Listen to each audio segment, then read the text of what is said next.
One thing that has interested me since I chose to come to India is that I hear from so many people saying that they think I'm so brave because I came to India to get my health back, or that they say I'm brave because I'm willing to go through pain to get my fistula fixed.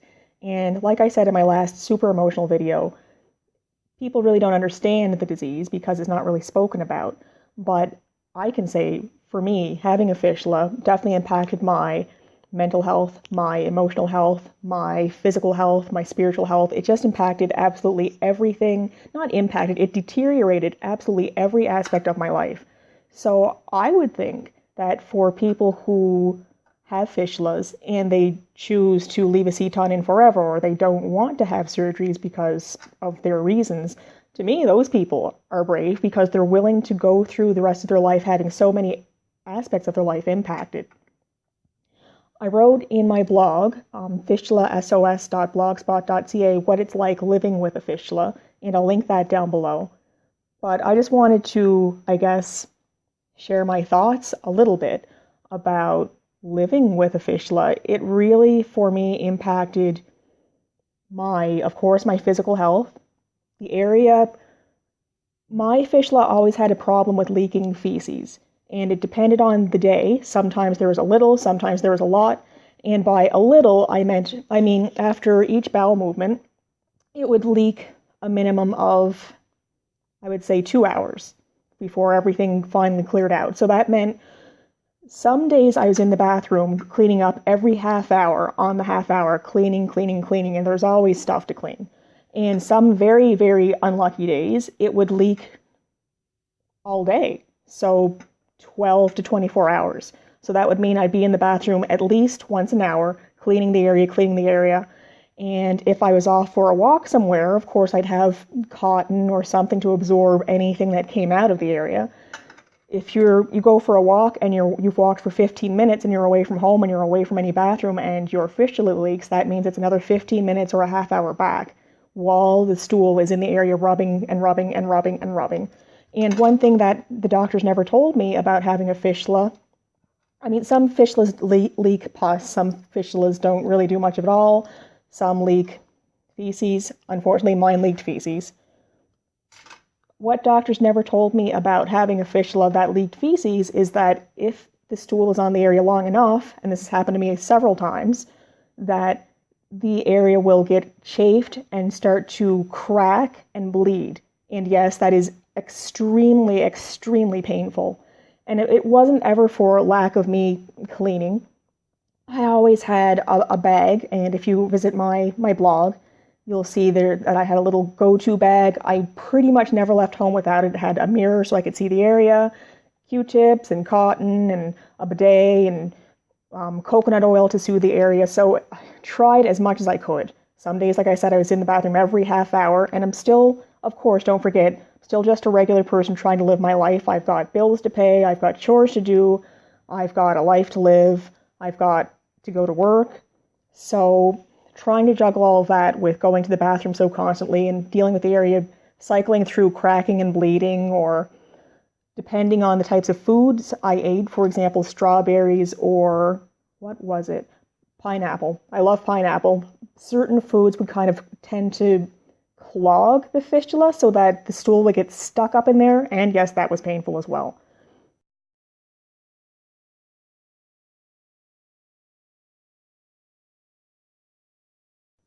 So those are just a few examples of some of the things you had to deal with having a fistula, like mine, that leaked feces, and some do, some don't.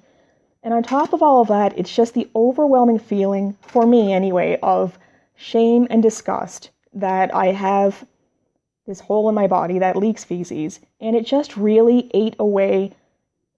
It's going to sound dramatic, but it's true. It really ate away at just pieces of my soul each and every day. You go to work, you go socialize, and you kind of smile when you're supposed to smile and laugh when you're supposed to laugh and try to pretend that this horrific thing is not happening to you, but it's always on your mind.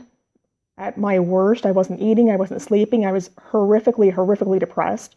I actually went to a doctor and got a card for medical marijuana, which is legal in Canada, because I did research and found out that medical marijuana is good for certain strains, are good for depression, anxiety, and insomnia, appetite stimulation, and those were all things that I was dealing with, battling constantly. And you always, of course, have to put on a smiling face as much as you can and get up and go to work, or get up and go get your groceries, or get up and socialize, and try to pretend that you are the same person that you were before, but you're just not. For me, by the end of it, when I say by the end of it, I mean before I decided to come and have Kshar Sutra, because that was a light at the end of the tunnel for me. So I finally started to cycle through and come around and feel like my normal self again. But before that, I felt like a shell of a person that I used to be. I'd go to work because it took the doctors so long. It took them 6 weeks to discover I had an abscess in my rectum. In the meantime, I had 2 botched surgeries and 1 surgery that finally worked. So 3 surgeries in the space of like 2 months or something like that. And then after all those surgeries, I developed a fistula, which is another issue on top of everything.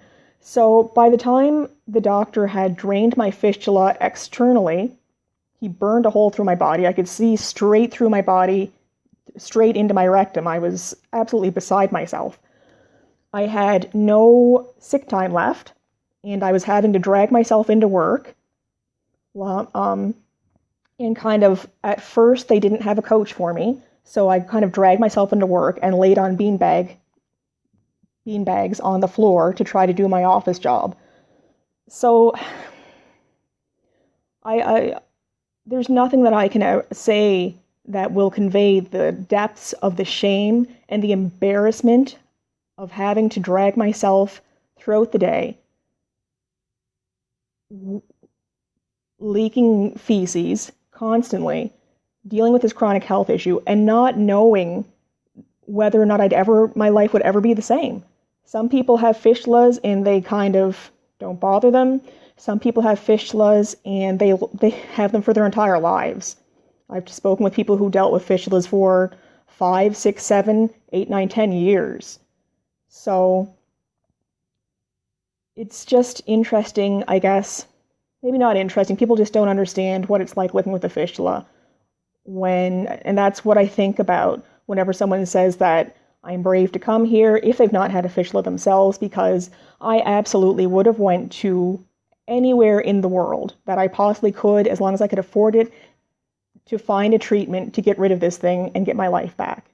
What also interests me is that so many medical conditions are spoken about or more accepted to be spoken about. And I suppose that's because of brave people talking about their issues. And like I said in one of my previous videos, that this issue is so embarrassing and people tend to feel very ashamed that they just don't speak about it. But it's just so interesting that, for example, if you had breast cancer, you could pretty much go on Google and find out any information you need to find out. There's blogs, there's YouTube's videos, people speak about the issue. I remember when I was going through my surgeries and I was having to get a ceton installed, I think I found 1 or 2 blogs that had people actually talking about their experience. Before that, I didn't even know what a fistula was. I'd never heard of it before. I had no idea that people could get infections in their rectum. I had no idea what a ceton looked like. So luckily for me, my surgeon at the time one of his strengths was that he was good at explaining things, but somebody explaining something to you versus being able to see a picture of a fistula or a picture of a ceton, or just speaking with somebody so that they could kind of walk you through it, it really doesn't compare. And there was absolutely nothing that I could find out there from first-hand accounts talking about this disease. I was also not prepared for or told that you can get something called swamp butt, which is when there's so much pus coming out of the area that it makes the whole area, your whole, bum, between your bum cheeks area, just horrifically, irritatingly wet and sopping. And that definitely happened when I first had my abscess drained. So the doctor burned a hole through my body, the width of his finger. There was so much pus coming out of there for about 3 weeks. not 3 weeks, sorry, for about, what was it? How long did that pus come out of there? My goodness, I can't believe that I forgot about that. It came out for about a week and a half to 2 weeks, I think. Anyway, there was, about a week and a half to 2 weeks. There was so much pus coming out of there that I would soak through a menstrual pad, and I also had an abdominal pad where you would like take a sterile pad of cotton and press it against a wound. I had that in the back, and I had the menstrual pad on. I'd soak through at least 3 of those a day, soak through, with cleanups in between. And I was not prepared for having swamp butt, for having diaper rash. So if you have to deal with a heavily draining fistula, I would highly recommend you get coconut oil or diaper rash cream, because nobody prepared me for having diaper rash and for how painful that is. I remember I became so horrifically depressed that I would just kind of go to work and then come home and then just slip into bed, sobbing and absolutely sobbing, not eating, not sleeping very well. Anyway, I would come home from work and just crawl into bed and pull the covers over my head and just honestly wish that I was dead. So I went to my family doctor to talk about the depression. He recommended that I go to therapy, and I managed to link up with a wonderful therapist. And one thing that she said that I will absolutely never forget, as far as my fistula is located between my vagina and my anus, so kind of right in between them. So you can imagine, if you're a woman, having feces leaking out in an area so close to your vagina would absolutely have a horrible impact on how you feel as a person, how you feel as a woman, and trying to keep that area clean so you're not getting a bacterial infection constantly. There's just no way that it's not always on your mind. There's really no way to relax from it and just kind of try to enjoy life. Anyway, what my therapist at the time told me was that she had talked to ladies who had had breast cancer and they'd had mastectomies, and they go through a rough time. Well, some people, I'm sure it's different for everybody, but she was telling me that some people go through a rough time if they have to have their breasts removed, dealing with issues of who am I now as a person, who am I now as a woman. And she compared me having a fistula in the location that I had it, so uncomfortably close to my vagina, as women who have had one of their breasts or both of their breasts removed, and they have to try to struggle with issues of identity, with being a woman, with being a human being. And nobody had ever explained things like that to me before. Anytime I dealt with a surgeon or a doctor, the Canadian medical system has very many strengths. In my opinion, one of the strengths is not dealing with people who have fistulas, not high complicated fistulas. If it's a low fistula, typically, as I understand it, you have a fistulotomy, and there's a very high success rate for those surgeries and those types of fistulas, and very low recurrence rate. But for high complicated fistulas like mine, in my opinion, the Canadian medical system really does not seem to understand the disease very much. It doesn't seem to really know what to do. I remember listening to Lance's testimonial. He was another client of Dr. Bapat's, and he said, he had talked to a friend of his, and the person said, there's so many different surgeries for fistulas, and typically if they have so many surgical options for one issue, none of them are all that great. Another thing, in my opinion, that the Canadian medical system does not address, and I understand doctors are overworked, so it's not, I'm not trying to criticize, it's more of an observation, and this is all just my opinion. But it seems to me, from my journey and for the doctors that I dealt with, there wasn't a heck of a whole lot of empathy at all from my doctors to me for what I had to deal with. My first surgeon just kept saying, I must have Crohn's disease, I must have Crohn's disease, and I'd be in his office absolutely sobbing and shaking and crying, and he just kind of ignored that and kept right on explaining to me how he thought I had Crohn's disease and I'd need all these surgeries if I didn't have Crohn's disease, and if I did have Crohn's disease, he told me, then surgical options wouldn't work for me. My family doctor kind of looked at me like I had 5 heads when I was crying on his shoulder, and he said, you can live with a fistula, and you can live with a lot of things, but that doesn't necessarily mean that you want to, and it doesn't mean that your emotional and your mental health aren't important too.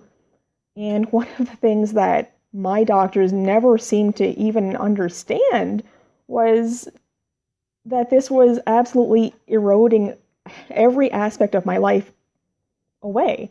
It just seemed to me that those doctors with me were focused on the mechanics of my body and what I could live with and what I could not live with, and the mental aspect was just not addressed on any level.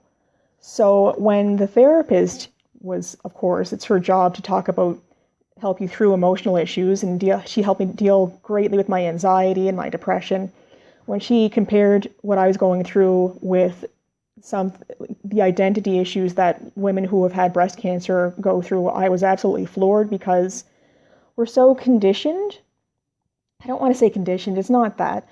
We've just been made so aware of how devastating cancer is, how devastating breast cancer is, how much it impacts the people who have it, but also how much it impacts their families and their lives. And I would dare say that I think it's the same with having a fistula too. It impacts, I've suffered, and so has my husband, so have anybody who's cared about me. It's never easy seeing that somebody that you care about comes sobbing and crying on your shoulder. It's impacted my finances. Of course, like I said, I had to drag myself into work. I had run through all of my sick time and all of my overtime and all of my vacation time by the time I went back to work. And I was absolutely terrified that if I didn't drag myself into work, and I was in a lot of pain when I had to drag myself back into work because I'd gone through absolutely everything. I was terrified that if I didn't go to work and I wasn't getting paid, how was I going to pay my bills? How was I going to pay for groceries? Was my car going to be repossessed? It was just a nightmare on a physical level, on an emotional level, on a spiritual level. And I don't think that aspect of having a fistula is addressed, except for in closed forums where people feel free to talk. But out in the open, I don't think that aspect is addressed. And again, it's because, like I said in a previous video, it's, in my opinion, because of the area, because it's such a taboo and such a stigma to talk about this, which is a real shame, because for anything that goes wrong with the body, not just having an anal fistula, but anything, nobody should feel ashamed of themselves for having had a medical problem happen to them that they have no control over. One thing doctors never talked to me about, probably because they're overworked, maybe because they didn't understand the issue with themselves, whatever the reasons were. They didn't talk about the intense sense of loss, but also what I wasn't prepared for was the grief. And you go through a grieving process whenever you lose something in your life. It could be a pet, it could be a marriage, it could be that somebody died, or it could be a health issue. So I wasn't really prepared for the grief, but I also wasn't prepared for feeling so ashamed of myself and so disgusted, but also feeling so angry and for feeling so bitter. And bitter at people living their most mundane lives. There was a long time, for example, when my husband would go to have a bowel movement. Sorry, I know he wouldn't appreciate me talking about that. And I would be horrifically jealous because he'd go use the washroom and then clean himself up, and that was it. Whereas for me, cleanup could take the entire day. The bitterness was absolutely overwhelming at times. But what shocked me the most was how jealous I felt, not just of others, but this might not make sense to some people, but I felt so incredibly jealous of myself and how my life used to be. I remember I would sit and look at travel pictures. My husband and I love to travel. And looking at those pictures made me feel terrible, because I just remembered all the great times I used to have, and that I could not enjoy a life like that anymore. The one thing that I wanted most throughout this entire medical ordeal, and it's almost taken a year to get to this point, was to have my life back. And that was it. That was the one thing. You hear so often that when horrible things happen to you, kind of things flash before your eyes, and what flashed before my eyes was how great my life used to be, and now it really sucked, and I didn't want to live it anymore. So I was not prepared for being jealous of myself. I hope that doesn't sound conceited. I mean, I think I have a good life, but I mean, jealous of like the most mundane things, like being able to bend over and tie my shoes, which I absolutely could not do when I had an abscess that the doctors didn't know about, or walk downstairs, or use the washroom. So I guess that's one more thing that either isn't understood or isn't spoken about, but my doctors didn't address that at all. So even though my doctors in Canada weren't all that great at dealing with the mental health issues, it was also really confusing to me that none of them gave me any advice about how to keep the area properly cleaned. I had to learn that by wading through countless fistula forums and kind of going through all the horror stories just to get to the little nuggets of gold that were how to keep the area clean and how to keep drainage contained. You would think that that would be one of the things that doctors would tell their patient would be how to keep clean properly, especially since I had been told several times that one of my options was to leave the seton in forever, which would mean I would have to deal with issues of leaking forever, and my general practitioner very unempathetically said that I could live with a fistula for the rest of my life. So you would think that for these people who are so casually talking about living with a horrible disease for the rest of my life, the least that they could do would be to give me good advice about how to keep the area clean. But the only thing I had ever been told throughout all of this was that I should take a sitz bath after every bowel movement. And that's it. Which, for a fistula like mine, if you've got something draining and leaking for the better part of your day, that's not really going to cut it for you. Aside from impacting me and impacting my husband and my loved ones, having a fistula also impacted my coworkers. And I'm sure my different coworkers felt different ways about what was going on with my health, but more so with having to cover for me. But where I work, there's not, I guess it's the same where a lot of people work, I'm sure. There's not a whole lot of staff. So if one person's off or a few people are off, the impact is felt by everybody, because then people have to cover your shifts and people have to try to pick up your slack and make sure your work is done. And one of the things that having to deal with a fistula has done was I had to take off a heck of a lot of sick time. And that was just to drain the abscess and to deal with my fistula when it first happened. After that, I dragged myself into work no matter how I was feeling, because I didn't have any time off left. But even still, I was off for a good 6 weeks while the doctors tried to figure out what was wrong with me. That's 6 weeks of my coworkers scrambling around trying to do my work for me. And then when I finally did have to drag myself into work and lay there on some bean bags, which was humiliating, I was not able to sit properly, which is why I was laying on the floor. And my coworkers still had to pick up my slack because I was at work, I was doing my office work, I'm a social media librarian, so I could do that while I laid on the floor, but I couldn't get up and do my other duties. And I can't quite remember how long I laid on those bean bags and then they got me a couch, but it had to have been at least a month or another 6 weeks. So that would be 3 months of people picking up my slack and doing their own jobs and my job for me, because I wasn't able to because of my medical condition. And now I'm feeling much better. I'm having Kshar Sutra and things are getting better, but I had to come to India because I chose to have this treatment. It's the treatment that I believed in. It had the highest success rate that I could find, the lowest recurrence rate. It's almost negligible. But I'm Canadian, and I had to travel all the way to India to get this treatment because this treatment has not been approved in Canada, which means I'm off of work again for another 7 weeks. So it's impacted me, it's impacted my husband, my loved ones, my coworkers, and I guess it just kind of grows, and the circle of impact grows and grows. And I'm sure that anybody who's had a chronic health issue, if they've had cancer, if they've had anything, would say the same. You suffer, but the people around you suffer too, even if they're not all that close to you or they're not people who are big parts of your life, it could still impact them as well. The thing that I think people who have had to battle fistulas will understand, if you're out and about living your life, I know there's some people who have fistulas that are so bad that they're just kind of stuck in bed. But if you're out and about living your regular life, one thing that nobody prepares you for is the absolute panic of not being able to get to a restroom as soon as possible. And that happened to me many times when I was working, because I would spend most of my time working or most of my time at home. Of course, my social life was decimated by this thing.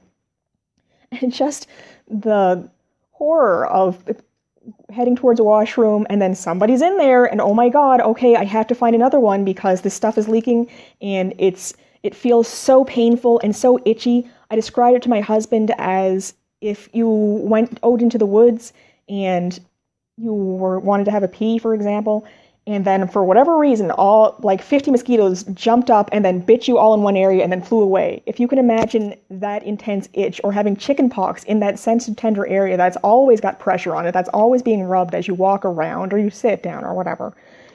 So for me, when my fistula really leaked feces, the itch and the pain was just absolutely horrific. I couldn't think about anything else. So you can imagine the horror of me going with my little cleanup bag to a washroom and it's occupied. Let's try this other washroom. It's occupied.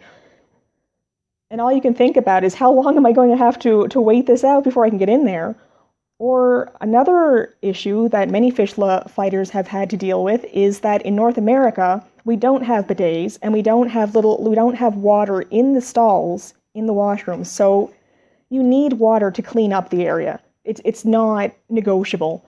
So trying to plan your day around going to places that have washrooms where there is a sink in with the toilet, which almost never happens if you're going any place like the movie theater or wherever.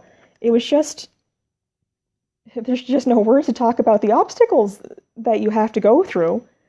And when I got to India, a lot of people kind of said, oh no, when I posted pictures of Indian toilets, because I'd never seen one before, so I was fascinated, or next to a Western style toilet, they'd have I call them little showers, which I thought were great, because if I had had a little shower when all of this had gone on, I wouldn't have had my life impacted nearly as negatively as it was. I thought that they were great. This will never happen, but we could definitely use some of those back home, because I'm sure that I'm not the only one who's had to deal with issues in the anal area. It might not be a fistula for some people. Maybe it's hemorrhoids. Maybe it's some sort of issue with incontinence. But there are a lot of people who deal with these issues, and cleanup is absolutely necessary, which you cannot do properly in a Western-style toilet, in a Western-style bathroom, when you go in and there's just a stall with a toilet.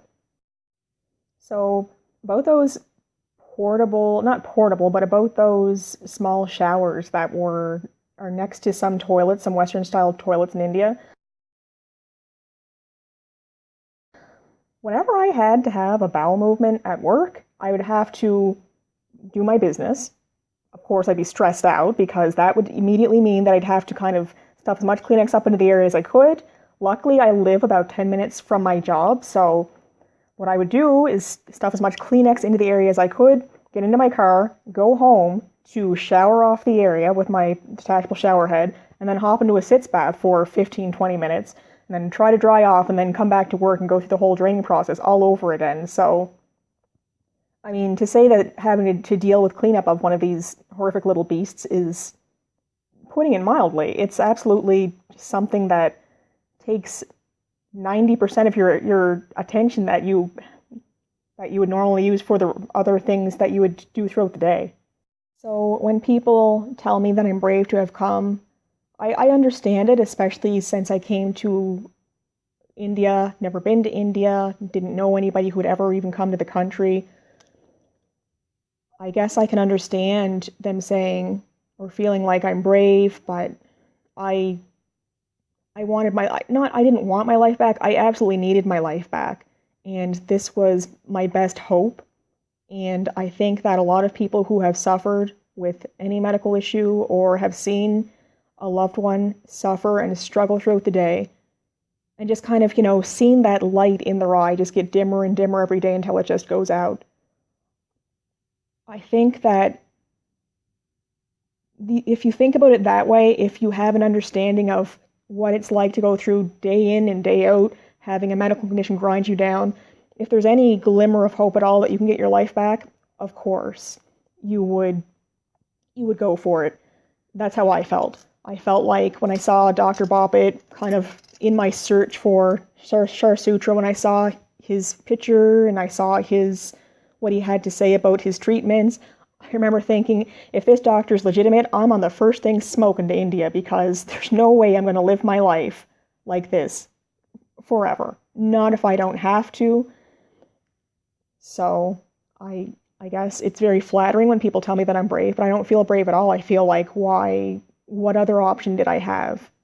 If I wanted to to feel like a whole person again, and to not stop walking through life feeling like a shell of who I used to be, then of course I would come and have Kshar Sutra.